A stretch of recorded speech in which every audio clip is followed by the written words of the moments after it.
Welcome to the Divorce View Talk Show. Hi, it's Joanie Winberg, divorce mentor and known as the communication guru, along as also as founder of the freshstartafterdivorce.com.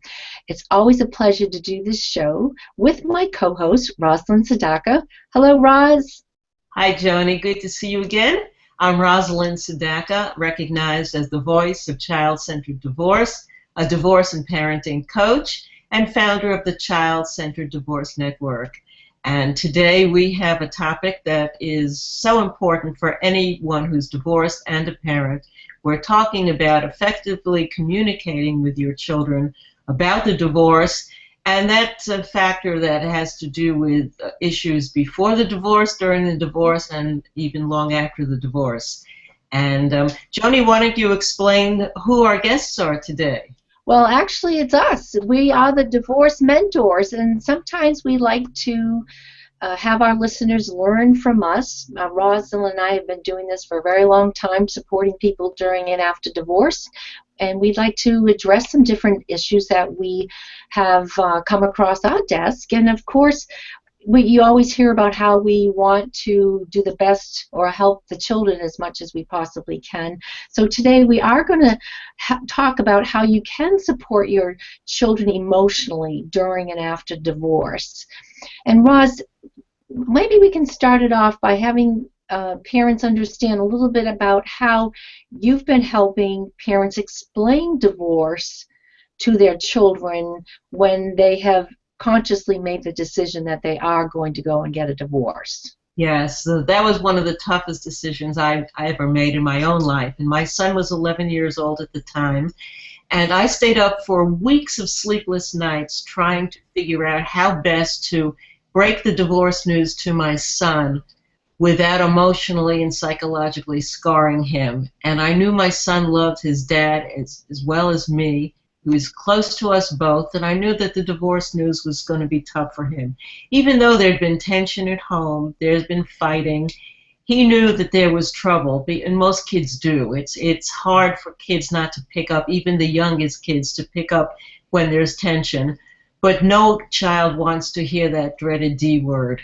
Yeah. And I finally, literally at 4 o'clock in the morning one night, came up with an idea.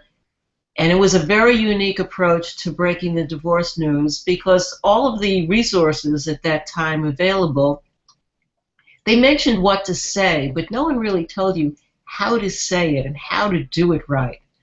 So I had to create my own approach, and it was very successful. And I said to myself, you're a writer, you have a background in communication, you should use this and share it with other people so that they can do the same thing. But Joanie, life got in the way. I sat on the concept till my son was a grown young man in his early 20s. And one day he came to me and he said, you know, Ma, you did such a great job with the divorce, you and Dad both. And I'm so lucky because so many of my friends whose parents got divorced, they either hate their parents or they're very angry about things. And I don't feel that way. And that was the greatest moment of my life. What a gift. What a gift. It was such a blessing and such a relief because I held such guilt for so long. And that was the point. That was the catalyst that made me decide I need to write this book. And then I founded the Child-Centered Divorce Network. I became a divorce and parenting coach. And the rest, so to speak, is history. But the book ultimately became, how do I tell the kids about the divorce? I'll create a storybook guide to preparing your children with love. And it provides tools and resources to help you get through the process. And what it is a unique way, because what I did is I wrote text that was very age appropriate, and I have 2 age appropriate templates for children who are 5 to 10 and those 10 to 15. And then I have fill in the blanks so that parents can customize this information so it relates to you and your family, your history, your experiences, the number of children you have. And it's very personal about your family. And you take this text after you've customized it and I've written the majority of it, including the 6 key messages that every parent needs to share with their children and every child needs to hear. And you literally cut and paste that text in a photo album and put family photos in. So it becomes a storybook about I love it. Our family. Now, I'm just curious as far as, so they're helping, and you're working and doing this together with... No, you're doing this before you have that. Oh, okay. I was thinking you were doing this with your child. No, the children are not part of this process. Okay. Mom and Dad do it together or alone, depending on their relationship. But the text is very inclusive. The text is not about Mom or Dad blaming one another. The text is about us and our family, and this is about a change in our family structure, another chapter in the family. We're still a family, and after the divorce, we're still going to be a family. But now we're a family living in 2 separate homes. Right. And you'll be seeing Mom in one home, you'll be seeing Dad in another home, but we're still your Mom and Dad. We'll still always love you. We're still there for you, and we'll always be your Mom and Dad. And that's very reassuring and comforting for the children. And the parents present it to the children at the time of this really tough divorce talk. And it acts as a script for the parents because everything you need to say is in the storybook. So the parents can't forget, oh, I forgot to mention this, I didn't say this right. It's said for you. And then the children can read it over and over again in the days, weeks, and months to follow, reminding them of these important messages that are so crucial. It sets the tone for a more positive divorce experience. It brings both parents onto the same page because neither parent feels diminished or accused or judged.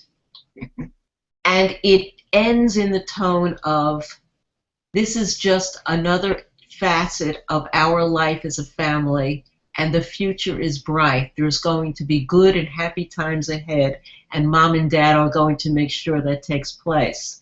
So the kids aren't filled with dread and anxiety because everyone in the family understands that this is a change, but change is a natural part of life. And also it's important too is just as an adult, it helps with the unknown, and it helps create a vision so that the kids aren't starting to think of, oh my gosh, what about all these things? And that's right. You know, so you really help create a vision, a positive vision for them. And a mindset, yes. Right, without that fear. Yes, it calms the fears and the anxieties, and it creates an expectation of things are going to be okay for us. This isn't the most dreaded thing on the planet. And that's very important. And then, of course, I have 6 professional psychotherapists who contributed to the book, and all of them share the basic information that parents need to understand about how divorce impacts children and how you can avoid negatively impacting your children by not fighting, by not bad-mouthing one another, by not sharing adult information with the children, by doing some very basic things that can eliminate a ton of regrettable mistakes. And when parents get this information early on, it gets them in the right headspace and mind space, and it avoids litigation. It moves them more towards mediation and cooperation and collaboration, and sets the tone for what I call a child-centered divorce. And hopefully the parents read that book over and over again as well. Yeah. To remind them of this situation or this beautiful, well, for the best type of a situation that you can help with this tight challenge at the time. You know, it isn't pleasant, but yet you're making the best of it. So hopefully the parents will remember that. That is just a phenomenal tool. And this is what I love about what we do here, Roz, is that we are just so focused on helping people be the adults to also be the best they can be for their children. And we do understand it is difficult. There can be a parent that It's not cooperating. Cooperating, the ego gets involved. Very self-righteous and feels that they have the right to badmouth the other parent, right, to point out all the flaws of the other parent and show that that parent isn't worth respecting and all of those things. And even though they feel justified, it is a terrible, terrible mistake. Absolutely. And what happens, Joanie, is it robs the children of their childhood, because suddenly your children are forced to make choices between who they love, feel bad about loving a parent that the other parent put down, feel guilty for loving the other parent or siding with the other parent, forced to choose sides and suddenly be torn apart. It's emotionally and psychologically damaging, and no good comes from it. It's torture. I see it as torture for that poor child, you know, trying to figure out what's the best thing I should be doing here. And a 4, 5, 6, 7-year-old, who can make that decision? But it's also very difficult for the even the young adults going through it. Sure. And another terrible consequence is when parents use their children as confidants. They don't have anyone to turn to, and they start explaining to the kids about the adultery or about the drug addiction or about the other reasons why you're getting a divorce. That immediately forces your children into being a little adults, having information that they have no business knowing about, caring about, dealing with, and they're helpless to change the situation. Absolutely. Robs them of their childhood and makes them little adults. And you know what I've seen so much in coaching is children parenting their parents. Oh, I know it. It's amazing. Calm mom or dad down, and it's okay, mommy. Things are going to be all right. Mommy's crying and losing it, and the children are the ones who have to stand up there and be responsible. It's so unfair to the children. And today there are so many resources. There are other places to vent. There are groups. There are professional therapists and counselors and coaches and organizations. There are books and courses. There are programs like ours. There are websites with so many valuable, informative articles and tips. There's no excuse to have to go to your children and rob them of their innocence. Absolutely. Something that I'd like to piggyback off of what you're doing with your book, because I come from the part where I work a lot with people understanding how we are all unique and we all have different personalities. I see where parents struggle, and this is probably where it comes into what you were just saying, is that as parents we tend to think our children see the world through our eyes or our perspective. And so with the different personalities, I try to have the parents realize that they're unique, their ex or ex-to-be is unique, has their own way of interpreting things, but we always forget about how the children interpret things. So when they're sitting down with your book and helping them to understand the process or what's coming around the corner, the divorce, it's really important for parents to realize that the children have different ways of interpreting this information. You might see a child who's more on the reserved side, quiet, not really saying anything, and parents, of course, are probably wanting to get a response as quick as they can to make sure they're okay. But understand that some children, as well as adults, we need time to process it. So it's really important for a parent to say to little Johnny or Susie, you know, take the time, we've gone through a lot, and you know, if you need to process this or you want to think about it or talk about it later, you know, give them time to do that. I love that. Because not everybody's going to respond right away as quick as we want them to. It's so important. Oh, it's so important. And I know myself, and I work with adults, that they'll say to me, you know what, this is a lot for me. Let's talk about it tomorrow. Let me sleep on it. So that's just a type of a personality. There's also the one that's more techie or or I call it detail-oriented. And that child, an adult or adult, they like the facts. So if you know your child is coming from that frame of mind, sometimes just the facts are enough. They might not need the touchy-feely type of. They just want the facts, and that will help them have the clarity. So it's really good for parents to observe their kids. And I know it's difficult at this time because we're so emotionally involved. We know the divorce is going to start, the legal process is going to be starting soon. But for the adult, if you can sit back and observe your child, and the fastest way to do that is a simple question to ask yourself: is my child more outgoing or is my child more reserved? So if they're reserved, then you know that, okay, I maybe need to watch my tone. I need to say it through a slower, have a slower conversation. No, they need to process, or no, they need the facts.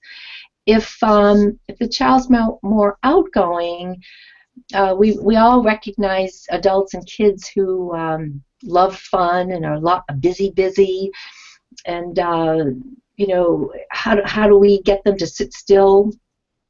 You know, that child might just joke around with it. You know, parents might not think the child's taking it seriously, but their way of dealing with things is through maybe fun, or laughing about things, or joking around, making, just like a comedian. You know, they sometimes deal with stress through sarcasm or jokes. You've probably seen that yourself. So not to take that offensively if your child reacts that way, because that's their mechanism of dealing with it.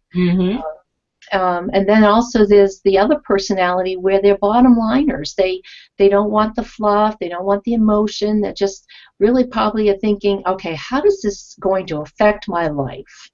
And they're really looking for more direct information. So part of it is just to realize that your child might be more emotional, more people-oriented, and others might be more task-focused, where they just want the facts and the details and not a lot of fluff. Have you noticed that yourself? And maybe well, definitely. Understanding that we all have so many different personality styles, and right. being receptive and open to it. And that brings me to the question of communication skills for parents. Absolutely. We have to learn to lecture less and listen more. And that's hard for us as parents. Kids will ask us something, and we'll move into lecture mode and start telling them what we think or what we want them to believe. And when it comes to divorce, we really have to be sensitive to what they're feeling and what they're asking, and answer questions in an age-appropriate manner, but answer questions and also be willing to hear things we don't want to hear. Be willing to hear disapproval from the kids, and anger from the kids, and being very resentful, or accusing us of doing something to hurt them or the other parent. And be able to listen and say, I hear what you're saying, and I understand where you're coming from. However, mommy or daddy feels this way, and let them understand that there isn't just one perspective on this, because obviously divorce is not a black and white issue, and that many shades in all of this. Definitely. And part of it is to back up and observe your child first. Yes. Like, even just to say that simple question: is this child more of an outgoing child, or is this child more reserved, or are they more focused on task or facts, or are they more people?